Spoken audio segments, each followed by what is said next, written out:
ಈ ಒಂದು ಅಜ್ಜಿಯನ್ನ ತೋರಿಸ್ತಾರೆ. ಈ ಅಜ್ಜಿ ಸ್ನಾಕ್ಸ್ ಬ್ಯಾಗನ್ನ ಹಿಡ್ಕೊಂಡು ಕಳ್ಳಿ ತರ ಆ ಕಡೆ ಈ ಕಡೆ ನೋಡ್ತಾ ಸ್ನಾಕ್ಸ್ ಮಾರೋರ್ ತರ ಆಸ್ಪತ್ರೆ ಒಳಗಡೆ ನುಗ್ತಾರೆ. ಈ ಅಜ್ಜಿ ಬಾಣಂತಿ ಮತ್ತೆ ಮಗು ಕಾಣೋ ತರ ಆ ವಾರ್ಡ್ನ ಆಚೆ ಅಂದ್ರೆ ಎದುರುಗಡೆ ಕೂತ್ಕೊಂಡು ಗಮನಿಸ್ತಾ ಇರ್ತಾರೆ. ಒಬ್ಬ ತಾಯಿ ಮಗುನ ಬಿಟ್ಬಿಟ್ಟು ಎಲ್ಲೋ ಹೋಗ್ತಾರೆ. ಇದನ್ನ ಗಮನಿಸಿದಂತಹ ಅಜ್ಜಿ ಆ ಮಗುನ ಕಿಟಕಿ ಮೂಲಕ ಕದ್ಕೊಂಡು ತನ್ನ ಸ್ನಾಕ್ಸ್ ಬ್ಯಾಗ್ ಒಳಗಡೆ ಹಾಕೊಂಡು ಆ ಮಗುನ ಆ ತರ ಕಿಡ್ನಾಪ್ ಮಾಡ್ಕೊಂಡು ಮನೆಗೆ ಎತ್ಕೊಂಡು ಬರ್ತಾರೆ. ನಂತರ ಅಲ್ಲಿಗೆ ಯಾರೋ ಒಬ್ಬ ಹೆಂಗ್ಸ್ ಬರ್ತಾರೆ. ಆ ಮಗುಗೆ ಹಾಲನ್ನ ಕುಡಿಸಿ ತೊಟ್ಲಲ್ಲಿ ಹಾಕಿ ಮಲಗಿಸ್ಬಿಟ್ಟು ಆ ಅಜ್ಜಿಯಿಂದ ದುಡ್ಡನ್ನ ತಗೊಂಡು ಅಲ್ಲಿಂದ ಹೋಗ್ತಾರೆ. ಈ ಕಡೆ ದಿವ್ಯಾ ಒಂದು ಗಂಡು ಮಗುವಿಗೆ ಜನ್ಮವನ್ನ ನೀಡ್ತಾಳೆ. ಅಲ್ಲಿ ಆ ಕಳ್ಳಜ್ಜಿ ಕೂಡ ಇರ್ತಾಳೆ. ಹಾಸ್ಪಿಟಲ್ ಇಂದ ಹೊರಗಡೆ ಹೋಗ್ಬೇಕಾದ್ರೆ ಸೆಕ್ಯೂರಿಟಿ ಆ ಅಜ್ಜಿ ಬ್ಯಾಗ್ ಅನ್ನ ಚೆಕ್ ಮಾಡ್ತಾರೆ. ಆದ್ರೆ ಆ ಅಜ್ಜಿ ಬ್ಯಾಗ್ ಅಲ್ಲಿ ಸ್ನಾಕ್ಸ್ ಮಾತ್ರ ಇರುತ್ತೆ. ಅಜ್ಜಿ ಅಲ್ಲಿಂದ ಹೊರಡ್ತಾರೆ. ಆಗಷ್ಟೇ ಹುಟ್ಟಿರೋ ಮಗುನ ಡಾಕ್ಟರ್ ದಿವ್ಯನ್ಗೆ ತೋರಿಸಿರ್ತಾರೆ. ದಿವ್ಯಾ ಮಗುನ ನೋಡಿರ್ತಾಳೆ. ಈ ಕಡೆ ದಿವ್ಯನ್ ಫ್ಯಾಮಿಲಿ ಅವರೆಲ್ಲ ತುಂಬಾನೇ ಖುಷಿಯಾಗಿರ್ತಾರೆ. ಈಗ ಮಗುಗೆ ಏನೋ ಉಸಿರಾಟದ ತೊಂದರೆ ಇದೆ ಅಂತ ಹೇಳ್ಬಿಟ್ಟು ಇನ್ಕ್ಯುಬೇಟರ್ ಅಲ್ಲಿ ಇಡೋದಕ್ಕೆ ಅಂತ ಮಗುನ ತಗೊಂಡ್ ಹೋಗಿರ್ತಾರೆ. ನಂತರ ಮಗುನ ತಗೊಂಡ್ ಬರ್ತಾರೆ. ದಿವ್ಯನ್ ಕೈಗೆ ಮಗುನ ಕೊಟ್ಟಾಗ ದಿವ್ಯ ಹೇಳ್ತಾಳೆ, ಇದು ನಮ್ಮ ಮಗು ಅಲ್ಲ, ನಮ್ಮ ಮಗು ಎಲ್ಲಿ ಅಂತ ಕೇಳ್ತಿರ್ತಾಳೆ. ಆಗ ಎಲ್ಲರಿಗೂ ಕೂಡ ಶಾಕ್ ಆಗುತ್ತೆ. ಆನಂದ್, ಇದು ನಮ್ದೇ ಮಗು ಅಲ್ವಾ ಅಂತ ಹೇಳ್ತಾರೆ. ಇಲ್ಲ, ನನ್ ಮಗು ನನಗ್ ಗೊತ್ತಿರೋದಿಲ್ವಾ, ಇದು ನಮ್ದಲ್ಲ ಮಗು ಅಂತ ಅವಳು ಹೇಳ್ತಾ ಇರ್ತಾಳೆ. ಈಕೆಗೆ BPD ಮಾನಸಿಕ ಕಾಯಿಲೆ ಇರೋದ್ರಿಂದ ಫ್ಯಾಮಿಲಿ ಅವರೆಲ್ಲ ಯಾರು ಕೂಡ ಅವಳನ್ನ ಅಷ್ಟೊಂದಾಗಿ ಸೀರಿಯಸ್ ಆಗಿ ತಗೊಳ್ಳೋದಿಲ್ಲ. ಆನಂದ್ ಹಾಸ್ಪಿಟಲ್ MD ಹತ್ರ ಕೂಡ ಮಾತಾಡ್ತಾನೆ. ಅವರು ಕೂಡ ಹೇಳ್ತಾರೆ, ನೋಡಿ ನಿಮ್ದೇ ಮಗು, ಎಲ್ಲ ಪ್ರೂಫ್ ಎಲ್ಲ ಸರಿಗಿದೆಯಲ್ಲ, ಈ ಮಗು ನಿಮ್ದೇನೆ ಅಂತ ಹೇಳ್ತಾರೆ. ಈ ಕಡೆ ದಿವ್ಯಾ ಹುಚ್ಚಿ ತರ ಆಡ್ತಿರ್ತಾಳೆ. ತಲೆ ಕೆಡ್ಸ್ಕೊಂಡು ನನ್ ಮಗು ಇಲ್ಲಿ ಅಂತ ಬೇರೆಯವ್ರ ಮಗುನೆಲ್ಲ ಎತ್ಕೊಂಡು ಇದು ನನ್ ಮಗು ಅನ್ನೋ ತರ ಹುಚ್ಚಿ ತರ ಏನೋ ಆಡ್ತಾ ಇರ್ತಾಳೆ. ಆನಂದ್ಗೆ ದಿವ್ಯನ್ ಮಾತ್ ಮೇಲೆ ನಂಬಿಕೆ ಇರುತ್ತೆ. ಯಾಕಂದ್ರೆ ದಿವ್ಯನ್ಗೆ ಮೆಮೊರಿ ಪವರ್ ತುಂಬಾನೇ ಚೆನ್ನಾಗಿದೆ. ಒಂದ್ಸಲ ನೋಡಿದ್ರೆ ಅವಳು ತುಂಬಾನೇ ಚೆನ್ನಾಗಿ ನೆನ್ಪಿಟ್ಕೊಳ್ತಾಳೆ. ಡೆಲಿವರಿ ಆದಾಗ ಡಾಕ್ಟರ್ ಅವಳಿಗೆ ಮಗುನ ತೋರಿಸಿರೋದ್ರಿಂದ ಅವಳಿಗೆ ಅವಳ ಮಗುವಿನ ಮುಖ ನೆನಪಿರುತ್ತೆ. ಈಗ ಆನಂದ್ ಪೊಲೀಸ್ ಅವ್ರನ್ನು ಕೂಡ ಕರ್ಕೊಂಡು ಬರ್ತಾನೆ ಹಾಸ್ಪಿಟಲ್ಗೆ. ಅಲ್ಲಿ ಹಾಸ್ಪಿಟಲ್ MD CCTV ಫುಟೇಜ್ ಅನ್ನೆಲ್ಲ ತೋರಿಸ್ತಾರೆ. ಪೊಲೀಸ್ ಅವ್ರಿಗೆ ಅಲ್ಲಿ ಎಲ್ಲವೂ ಸರಿಗಿದೆಯಲ್ಲ ಅನ್ನೋ ತರ ಕಾಣಿಸುತ್ತೆ. ಈಗ ನೆಕ್ಸ್ಟ್ ಡೇ ದಿವ್ಯಳನ್ನ ಡಿಸ್ಚಾರ್ಜ್ ಮಾಡ್ಕೊಂಡು ಮನೆಗೆ ಹೋಗ್ತಾರೆ ಆನಂದ್. ಈಗ ಏನ್ ಮಾಡ್ಬೋದು ಅಂತ ಹೇಳಿ DNA ಟೆಸ್ಟ್ ಮಾಡಿಸೋದಕ್ಕೆ ಡಿಸೈಡ್ ಮಾಡ್ತಾರೆ. ಗವರ್ನಮೆಂಟ್ ಅಲ್ಲಿ DNA ಟೆಸ್ಟ್ ಮಾಡಿಸಿದ್ರೆ 1 ತಿಂಗಳಾಗ್ಬಿಡುತ್ತೆ. ಅದು ತುಂಬಾ ಲೇಟ್ ಆಗ್ಬಿಡುತ್ತೆ. ಸೊ ಗವರ್ನಮೆಂಟ್ ಅಥಾರಿಟಿಲಿರೋ ಪ್ರೈವೇಟ್ ನಲ್ಲಿ ಮಾಡಿಸಿದ್ರೆ 2 ವಾರಕ್ಕೆ ಬರುತ್ತೆ ಅಂತ ಹೇಳಿ DNA ಟೆಸ್ಟ್ ಗೆ ಕೊಡ್ತಾರೆ. ಈಗ DNA ರಿಪೋರ್ಟ್ ಕೂಡ ಬರುತ್ತೆ. ರಿಪೋರ್ಟ್ ನೋಡಿ ಆನಂದ್ಗೆ ತುಂಬಾನೇ ಶಾಕ್ ಆಗುತ್ತೆ. ಈ ರಿಪೋರ್ಟ್ ನಲ್ಲಿ ಈ ಮಗು ನಮ್ದಲ್ಲ ಅನ್ನೋದು ಆನಂದ್ಗೆ ಗೊತ್ತಾಗುತ್ತೆ. ಫ್ರೆಂಡ್ಸ್, ಇಲ್ಲಿ ಮಗುನ ಯಾರ್ ಕದ್ರು ಮತ್ತೆ ಯಾಕೆ ಈ ಮಗುನ ಎಕ್ಸ್ಚೇಂಜ್ ಮಾಡಿದ್ದಾರೆ, ಈ ಮಗುನ ತಗೊಂಡೋಗಿ ಏನ್ ಮಾಡ್ತಾರೆ, ಏನ್ ಕತೆ ಇದು, ಬನ್ನಿ ಮುಂದೆ ನೋಡ್ತಾ ಹೋಗೋಣ. ಆನಂದ್ ಪೊಲೀಸ್ ಸ್ಟೇಷನ್ಗೆ ಹೋಗಿ ಕಂಪ್ಲೇಂಟ್ ಅನ್ನ ಮಾಡ್ತಾರೆ.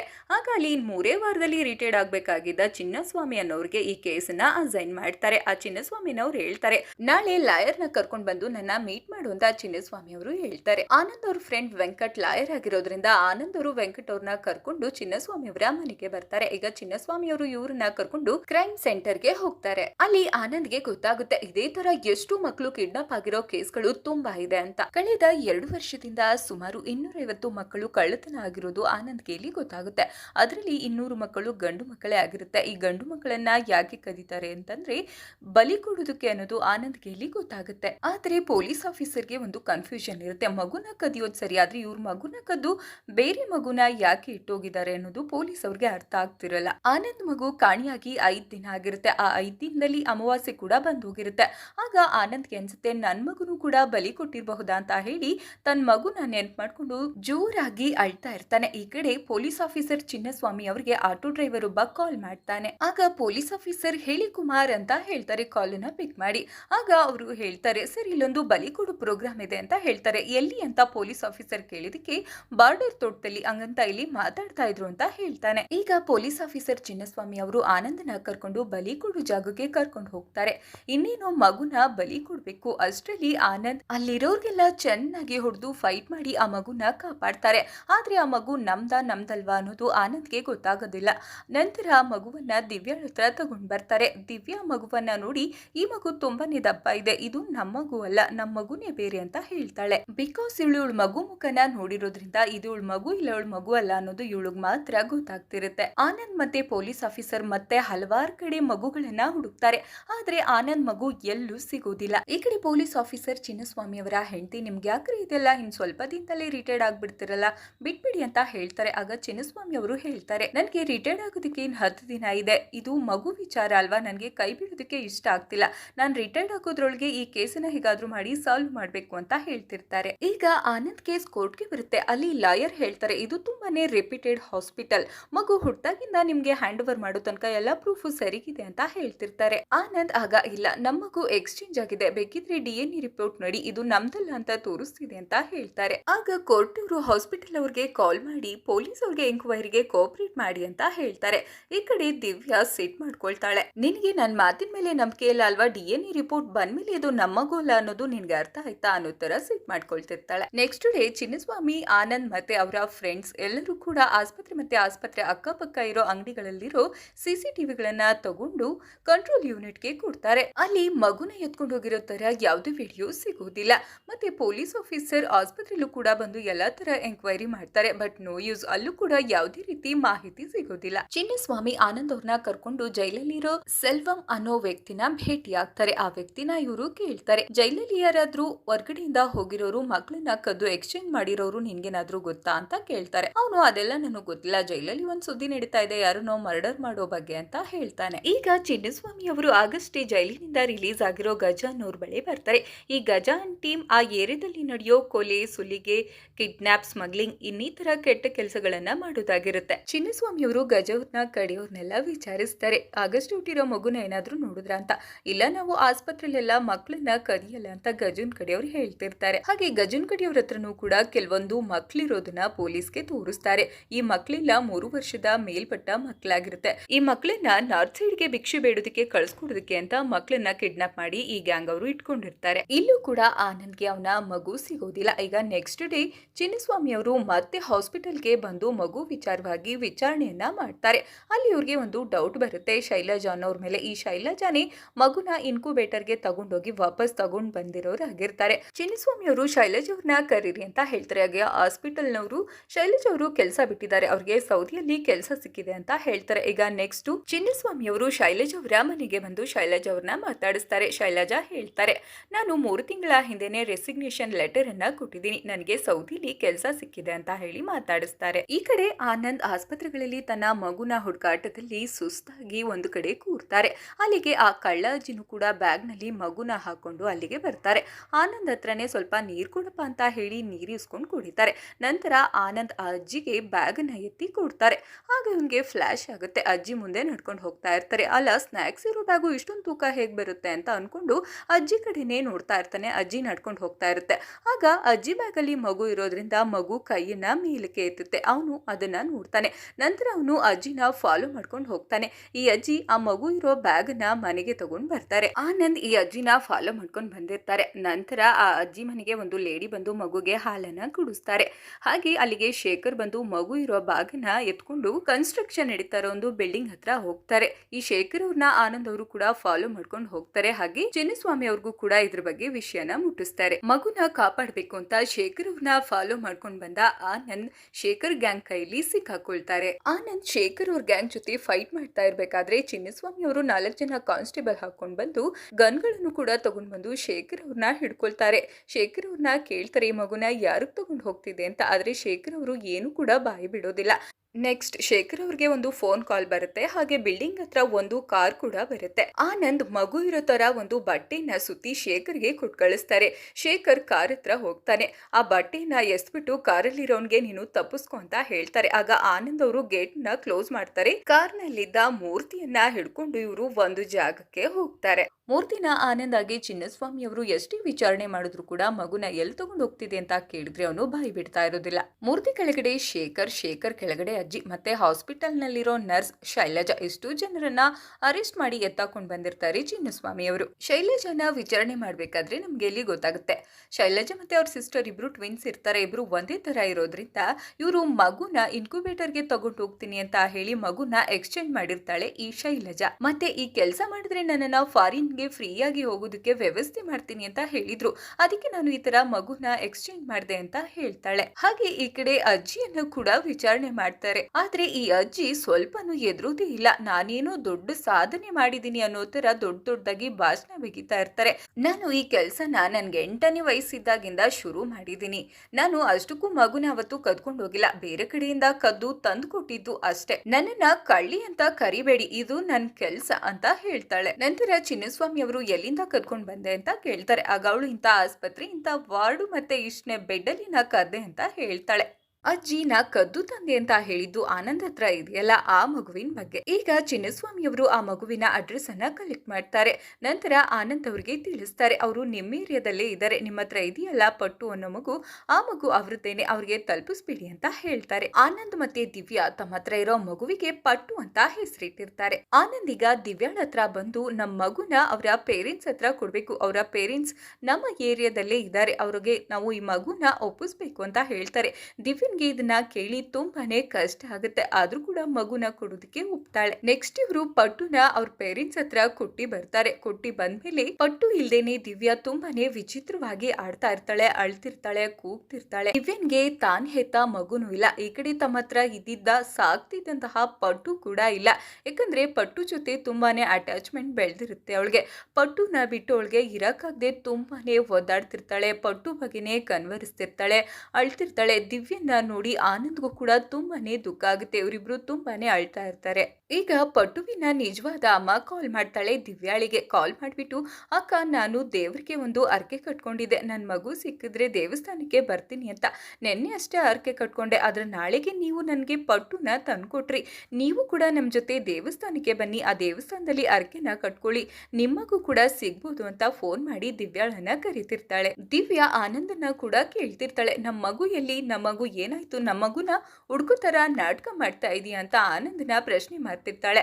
ದಿವ್ಯಾಳ ಪರಿಸ್ಥಿತಿಯನ್ನ ನೋಡಿ ಆನಂದ್ಗೆ ತುಂಬಾನೇ ಬೇಜಾರಾಗ್ತಾ ಇರುತ್ತೆ. ಆನಂದಾಗಿ ಚಿನ್ನಸ್ವಾಮಿ ಅವರು ಮೂರ್ತಿನ ಕಟ್ಟಾಕಿ ಹೊಡೆದು ಬಡ್ದು ಹಾಗೋ ಹೀಗೋ ಮಾಡಿ ಮೂರ್ತಿ ಹತ್ರ ಬಾಯಿ ಬಿಡಿಸ್ತಾರೆ. ಆನಂದಾಗಿ ಚಿನ್ನಸ್ವಾಮಿ ಅವರು ಕೇಳ್ತಾ ಇರ್ತಾರೆ, ಮಗುನ ಎತ್ಕೊಂಡೋಗಿ ಯಾರು ಕೊಡ್ತಿದೆ ಹೇಳು ಅಂತ. ಆಗ ಅವನು ಹೇಳ್ತಾನೆ, ನಾನು ಒಬ್ಬ ರಾಜೇಂದ್ರ ಅನ್ನೋ ವ್ಯಕ್ತಿಗೆ ಕೊಡ್ತಾ ಇದ್ದೆ, ಆ ಗ್ಯಾಂಗ್ ನನ್ಗೆ ಒಂದು 3-4 ವರ್ಷದಿಂದ ಅಷ್ಟೇ ಗೊತ್ತು, ಅದಕ್ಕಿಂತ ಮೇಲೆ ವ್ಯಕ್ತಿ ಯಾರು ಗೊತ್ತು ಅಂತ ಕೇಳ್ತಾರೆ. ನನ್ಗೆ ಬೇರೆ ಯಾರು ಗೊತ್ತಿಲ್ಲ, ರಾಜೇಂದ್ರ ಮಾತ್ರ ಗೊತ್ತು ಅಂತ ಹೇಳ್ತಾನೆ. ರಾಜೇಂದ್ರ ಅವರು ಸೆಕ್ಯೂರಿಟಿ ಸರ್ವಿಸ್ ಮಾಡ್ತಾರೆ, ಅವರು ಯಾವುದೇ ಮಾತನ್ನಾದ್ರೂ ಫೋನ್ ಅಲ್ಲಿ ಆಡೋದಿಲ್ಲ, ಏನೇ ಇದ್ರೂ ಡೈರೆಕ್ಟ್ ಆಗಿ ಮೀಟ್ ಮಾಡಿ ಮಾತಾಡ್ತಾರೆ, ನನ್ಗೆ ಅವ್ರೊಬ್ರೆ ಮಾತ್ರ ಗೊತ್ತಿರೋದು ಅಂತ ಹೇಳ್ತಾನೆ. ಈಗ ರಾಜೇಂದ್ರನ್ನ ಹಿಡಿದ್ರೆ ಮಾತ್ರ ಮಕ್ಕಳನ್ನ ಕದೀತಿರೋರು ಯಾರು ಅನ್ನೋದ್ರ ಬಗ್ಗೆ ಗೊತ್ತಾಗ್ಬೋದು ಅನ್ನೋದು ಆನಂದ್ಗೆ ಈಗ ಅರ್ಥ ಆಗುತ್ತೆ. ರಾಜೇಂದ್ರನ್ ಎಲ್ಲಿ ಸಿಗ್ತಾರೆ ಅಂತ ಹೇಳಿ ಮೂರ್ತಿ ಹತ್ರ ಕೇಳ್ಕೊಂಡು ರಾಜೇಂದ್ರನ್ನ ಮೀಟ್ ಮಾಡೋದಕ್ಕೆ ಆನಂದ್ ಬರ್ತಾರೆ. ಇಲ್ಲಿ ನಮ್ಗೆ ಒಂದು ಪಬ್ ಅಲ್ಲಿ ರಾಜೇಂದ್ರನ್ ಅವ್ರನ್ನ ತೋರಿಸ್ತಾರೆ. ಈ ರಾಜೇಂದ್ರನ್ ಬೇರೆ ಯಾರು ಅಲ್ಲ, ಮೂವಿ ಸ್ಟಾರ್ಟಿಂಗ್ ನಲ್ಲಿ ಇದ್ರಲ್ಲ ಆಂಬ್ಯುಲೆನ್ಸ್ ಡ್ರೈವರ್ ಅವರೇನೆ. ಅಷ್ಟಕ್ಕೆ ಅಲ್ಲಿಗೆ ರಾಜೇಂದ್ರನ್ನ ಕೊಲೆ ಮಾಡೋದಕ್ಕೆ ಅಂತ ಒಂದು ಗ್ಯಾಂಗ್ ಬಂದು ರಾಜೇಂದ್ರನ್ ಮೇಲೆ ಅಟ್ಯಾಕ್ ಮಾಡ್ತಾರೆ. ರಾಜೇಂದ್ರನ್ನ ಹೇಗಾದ್ರೂ ಮಾಡಿ ಕಾಪಾಡ್ಬೇಕು ಅಂತ ಹೇಳಿ ಆನಂದ್ ಎಷ್ಟೇ ಟ್ರೈ ಮಾಡಿದ್ರು ಕೂಡ ರಾಜೇಂದ್ರನ್ ಅವ್ರನ್ನ ಕಾಪಾಡೋದಕ್ಕಾಗೋದಿಲ್ಲ. ಆ ಗ್ಯಾಂಗ್ ರಾಜೇಂದ್ರನ್ ಅವ್ರನ್ನ ಕತ್ತಿ ಮುಗಿಸಿ ಹೋಗೇ ಬಿಡ್ತಾರೆ. ಈಗ ರಾಜೇಂದ್ರನ್ ಅವರ ಡೆಡ್ ಬಾಡಿ ನೋಡೋದಕ್ಕೆ ರಾಜೇಂದ್ರನ್ ಅವರ ಸಹಾಯದಿಂದ ಪೊಲೀಸ್ ಅವರಿಂದ ಪಾರಾಗಿದ್ರಲ್ಲ ಮೂವಿ ಸ್ಟಾರ್ಟಿಂಗ್ ನಲ್ಲಿ ಇದ್ದಂತಹ ನಮ್ಮ ವರದರಾಜನ್ ಅವರು ಅಲ್ಲಿಗೆ ಬರ್ತಾರೆ. ರಾಜೇಂದ್ರನ್ ಅವರ ಡೆಡ್ ಬಾಡಿಯನ್ನ ನೋಡಿ ರಾಜೇಂದ್ರನ್ ಅವರ ಮಗನಿಗೆ ಸಾಂತ್ವನ ಹೇಳಿ ಅಲ್ಲಿಂದ ಹೊರಡ್ತಾರೆ. ಈ ಕಡೆ ಆನಂದ್ಗೆ ಟೆನ್ಷನ್ ಆಗ್ತಿರುತ್ತೆ, ಮೂರ್ತಿ ಗೊತ್ತಿರೋದು ರಾಜೇಂದ್ರನ್ ಮಾತ್ರ, ನಾನು ರಾಜೇಂದ್ರನ್ ಮೂಲಕ ಬೇರೆ ಯಾರು ಗೊತ್ತು, ಮತ್ತೆ ಈ ಮಗು ಕದ್ದಿರೋರ್ ಬಗ್ಗೆ ತಿಳ್ಕೋಬೇಕು ಅಂತ ಅನ್ಕೊಂಡೆ, ಆದ್ರೆ ರಾಜೇಂದ್ರನ್ ಕತ್ತಿನ ಯಾರೋ ಮುಗಿಸೇ ಬಿಟ್ರು, ಯಾಕೆ ಈ ರಾಜೇಂದ್ರನನ್ನ ಕೊಲೆ ಮಾಡಿದ್ರು, ಯಾರು ಕೊಲೆ ಮಾಡಿರ್ಬೋದು ಇದ್ರ ಬಗ್ಗೆ ತಿಳ್ಕೋಬೇಕು ಅಂತ ಟೆನ್ಷನ್ ಮಾಡ್ಕೊಳ್ತಿರ್ತಾನೆ. ಹಾಗೆ ಚಿನ್ನಸ್ವಾಮಿ ಅವ್ರ ಜೊತೆಗೆ ಗಜನ ಕೇಳಿದ್ರೆ ಈ ವಿಚಾರವಾಗಿ ಗೊತ್ತಾಗ್ಬೋದು ಅಂತ ಹೇಳ್ತಾನೆ. ಆಗ ಚಿನ್ನಸ್ವಾಮಿ ಅವರು ಇಲ್ಲ ಬೇಡ, ಗಜ ಸರಿಗಿಲ್ಲ, ಸುಮ್ನೆ ಒಂದ್ ತಂಟೆಗೆ ಹೋಗೋದ್ ಬೇಡ ಅಂತ ಹೇಳ್ತಾರೆ. ಆದ್ರೂ ಕೂಡ ರಾಜೇಂದ್ರನನ್ನ ಕೊಲೆ ಮಾಡಿರೋದು ಯಾರಿರ್ಬೋದು ಅಂತ ತಿಳ್ಕೊಳ್ಳೋದಿಕ್ಕೆ ಗಜನ ಅಡ್ಡಕ್ಕೆ ಆನಂದ್ ಒಬ್ನೇ ಬರ್ತಾನೆ. ಇಲ್ಲಿ ಗಜನ್ ಕಡಿಯವರು ಆನಂದ್ಗೆ ಚೆನ್ನಾಗಿ ಹೊಡೆದು ಕಟ್ ಹಾಕಿರ್ತಾರೆ.